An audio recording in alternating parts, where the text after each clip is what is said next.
Hello, everyone. Welcome to 31 Days to a More Effective Compliance Program.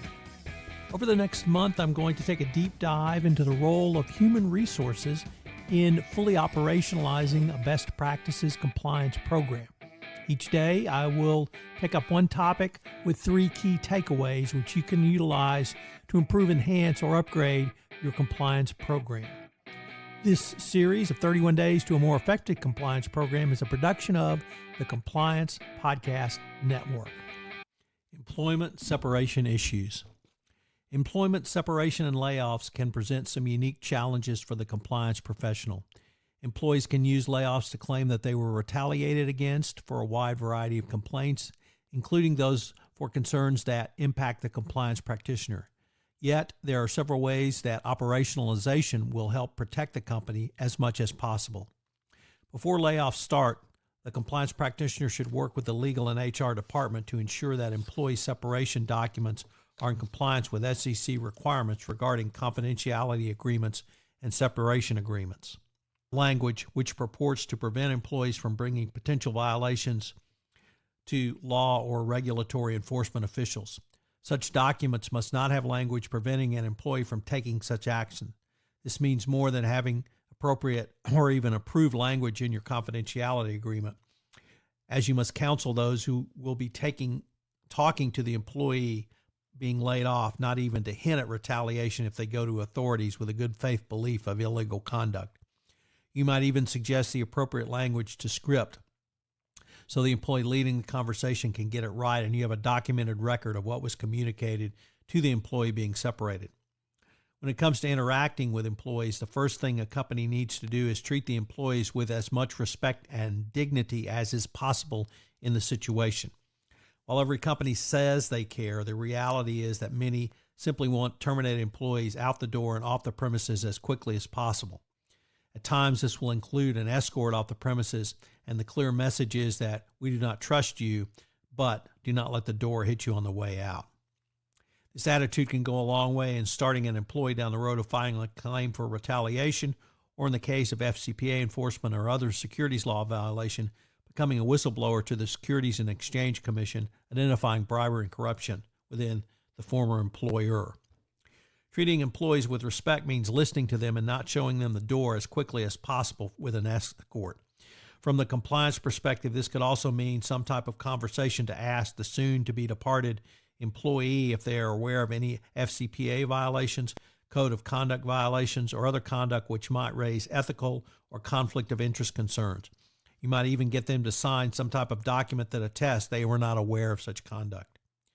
I recognize this may not protect your company in all instances, but at least it is some evidence you can use later if the SEC or DOJ comes calling that an ex-employee has blown the whistle on your organization. I would suggest that you work with HR to have an understanding of any high-risk employees who might be subject to layoffs. While you could consider having an HR person conduct this portion of the exit interview, it might be better if a compliance professional was involved. Obviously, a compliance practitioner would be better able to ask detailed questions if an issue arose, but it would also emphasize just how important the issue of compliance, code of conduct, or simply ethical conduct compliance was and remains to your company. Finally, there are issues around hotlines, whistleblower, and retaliation claims. The starting point for layoffs should be whatever your company plan is going forward. The retaliation cases turn on whether actions taken by the company were in retaliation for the hotline, whistleblower, or speak up report. This means you need to data mine your hotline more closely for those employees who are scheduled or in line to be laid off.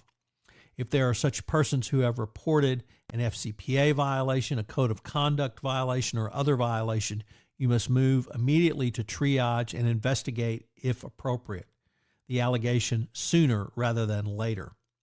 This means you may have to move up research of an allegation to come to a faster resolution ahead of other claims. It may also mean that you put additional short-term resources on your hotline, triage, and investigation if you know a large round of layoffs is coming. For these reasons, the actions allow you to demonstrate that any laid off employee was not separated because of a hotline or whistleblower allegation, but due to a consistent and fairly applied overall employee separation scheme or program. However, it could be that you may need this person to provide your compliance department with additional information to be a resource going forward, or to even witness that you can reasonably anticipate the government may want to interview them. If these situations exist, if you do not plan for the eventuality before you lay off the employee, the now ex-employee may not be inclined to interview, rather to cooperate with you or the government going forward. Also, if you do demonstrate that you are sincerely interested in a meritorious hotline complaint, it may keep this person from becoming a SEC whistleblower and from you receiving a subpoena from the Securities and Exchange Commission. So what are today's 3 key takeaways? I think number one, it all starts with treating departing employees with dignity and respect. Simply having them escorted off the premises with the notation, "Don't let the door hit you backside on the way out," is certainly not with dignity and respect. In many industries, this is a standard operating procedure, but you should work to have your employees' concerns listened to, be there to answer questions for them, have an appropriate level of information ready for them on employment separation issues, what their rights are under state unemployment law, and how you can help them maybe get a job going into the future. Number 2, make sure your separation documents meet SEC requirements regarding disclosures on whistleblowing and reporting to authorities.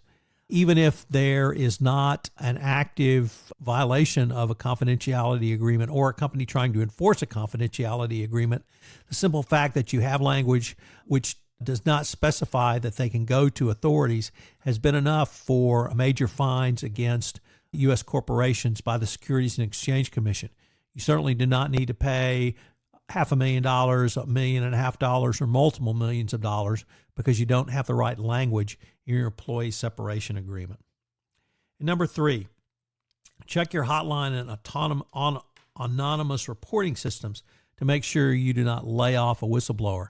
There can be no greater disconnect and no worse action to lay off a whistleblower who is in good faith reported and you lay off due to a regularly scheduled layoff and you weren't aware that person was a whistleblower. So make that connection.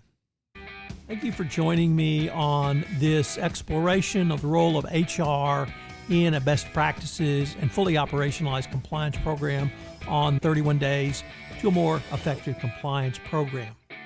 31 Days to a More Effective Compliance Program is a production of the Compliance Podcast Network. Thanks so much for listening. This podcast is a part of the C-Suite Radio Network. For more top business podcasts, visit c-suiteradio.com.